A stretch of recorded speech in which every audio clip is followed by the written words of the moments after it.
എലത്തൂർ വരെ പോകണം. അറിയാം പ്രേക്ഷകർക്ക് അവിടെയുള്ള ഇന്ധന ചോർച്ച. ആ ഇന്ധന ചോർച്ചയിൽ അവിടുത്തെ പ്രദേശവാസികളുടെയൊക്കെ ബുദ്ധിമുട്ട് കഴിഞ്ഞ 2 ദിവസങ്ങളെ നമ്മൾ കാണുന്നു.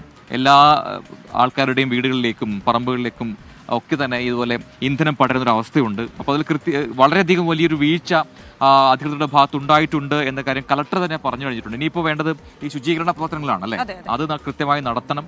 മാത്രമല്ല പ്ലാന്റ് അവിടെ നിന്ന് മാറ്റണം എന്നൊക്കെയുള്ള ആവശ്യങ്ങളും എല്ലാം ഉയർന്നു വരുന്നുണ്ട്. ഷഹദ് റഹ്മാനാണ് കോഴിക്കോട് നിന്ന് ചെയ്യുന്നത്. Shahad, very very very good morning. അപ്പോൾ ഇത്തരത്തിലൊരു സംഭവം അവിടെ നടക്കുന്നു. ഇപ്പോൾ ഒന്ന് റിപ്പോർട്ട് സമർപ്പിക്കുകയാണ്. മാത്രവുമല്ല ശുചീകരണം അത്യാവശ്യമായ കാര്യമാണ്. മുംബൈയിൽ നിന്ന് എത്തിക്കുന്ന രാസവസ്തു ഉപയോഗിച്ചാണ് ശുചീകരണം നടത്തുന്നതെന്ന് മനസ്സിലാക്കുന്നു. എപ്പോഴാണ് ഈ നടപടികൾ ആരംഭിക്കുക?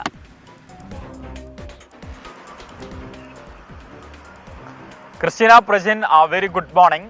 നല്ലൊരു ദിവസം ആശംസിക്കുന്നു. എന്നാൽ എലത്തൂരുകാരെ സംബന്ധിച്ച് അത്ര നല്ല ദിവസങ്ങളല്ല കഴിഞ്ഞ 2 ദിവസം എന്നുള്ളതാണ് ഏറ്റവും പ്രധാനപ്പെട്ടിട്ടുള്ള കാര്യം. നമുക്കറിയാം, മിനിഞ്ഞാന്നാണ് ഇതുമായി ബന്ധപ്പെട്ടിട്ടുള്ള വാർത്ത പുറത്തേക്ക് വരുന്നത്. വൈകിട്ട് 3:30 കൂടിയിട്ടാണ് ഈ നാട്ടുകാരുടെ ശ്രദ്ധയിൽ ഈ സംഭവം പെടുന്നത്. പിന്നീട് ഇന്നലെയും ഇന്നുമൊക്കെയുമായി ദ്രുതഗതിയിലുള്ള പലതരത്തിലുള്ള നടപടികൾ ഇതിന്റെ ഭാഗമായിട്ട് നടന്നു.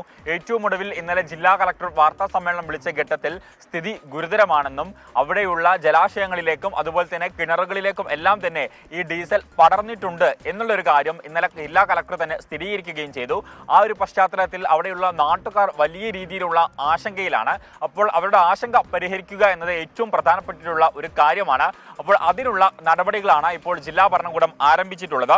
ഇന്ന് വിവിധ വകുപ്പുകളുടെ റിപ്പോർട്ട് ജില്ലാ കളക്ടർക്ക് ലഭിക്കും. ഒന്ന് മലിനീകരണ നിയന്ത്രണ ബോർഡ്, അതുപോലെ തന്നെ ആരോഗ്യ വിഭാഗം, അതുപോലെ തന്നെ ദുരന്ത നിവാരണ അതോറിറ്റി തുടങ്ങിയ ഡിപ്പാർട്ട്മെന്റുകളുടെ ഇന്ന് റിപ്പോർട്ട്, അതായത് പരിശോധനാ റിപ്പോർട്ട്, അതുപോലെ തന്നെ അവിടുത്തെ നിലവിലുള്ള സ്ഥിതിഗതികളെ കുറിച്ചുള്ള റിപ്പോർട്ടുകളൊക്കെ ഇന്ന് ജില്ലാ കളക്ടർക്ക് സമർപ്പിക്കും. അതോടൊപ്പം തന്നെയാണ് ഇന്ന് അവിടെയുള്ള ഈ കിണറും അതുപോലെ തന്നെ ജലാശയങ്ങളും ഒക്കെ തന്നെ ശുചീകരിക്കുന്ന നടപടികളും ആരംഭിക്കും.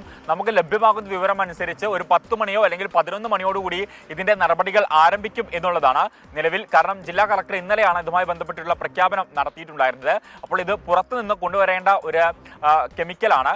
നിലവിൽ അത് കേരളത്തിൽ ലഭ്യമല്ല. അപ്പോൾ അത് പുറത്തുനിന്ന് കൊണ്ടുവരേണ്ടതുള്ളത് കൊണ്ട് തന്നെ ഒരുപക്ഷെ ഇന്ന് 10 മണിയോടുകൂടി തന്നെ ഇത് എത്തുകയും പിന്നീട് അവിടെയുള്ള ജലാശയങ്ങളിലും അതുപോലെ തന്നെ കിണറുകളിലും ഒക്കെ തന്നെയായിട്ട് ഇത് ഉപയോഗിക്കുമെന്നുള്ളതാണ് മനസ്സിലാക്കാൻ സാധിക്കുന്നത്. അതോടൊപ്പം തന്നെ നാട്ടുകാരുടെ നേതൃത്വത്തിൽ ഇന്ന് വലിയ രീതിയിലുള്ള ഒരു പ്രതിഷേധ മാർച്ചും ഇന്ന് നടത്താൻ തീരുമാനിച്ചിട്ടുണ്ട് എന്നുള്ളതാണ് നമുക്ക് മനസ്സിലാക്കാൻ സാധിക്കുന്നത്. വൈകിട്ട് 4 മണിയോട് കൂടിയിട്ടായിരിക്കും ഈ മാർച്ച് ഉണ്ടാവുക. എന്തായാലും ജനങ്ങൾ വലിയ രീതിയിലുള്ള ആശങ്കയിലാണ്. ജനങ്ങളുടെ ആശങ്ക അകറ്റാനുള്ള നടപടികളാണ് ജില്ലാ ഭരണകൂടം ഇപ്പോൾ ആരംഭിച്ചിട്ടുള്ളത്. ക്രിസ്റ്റീന പ്രജിൻ.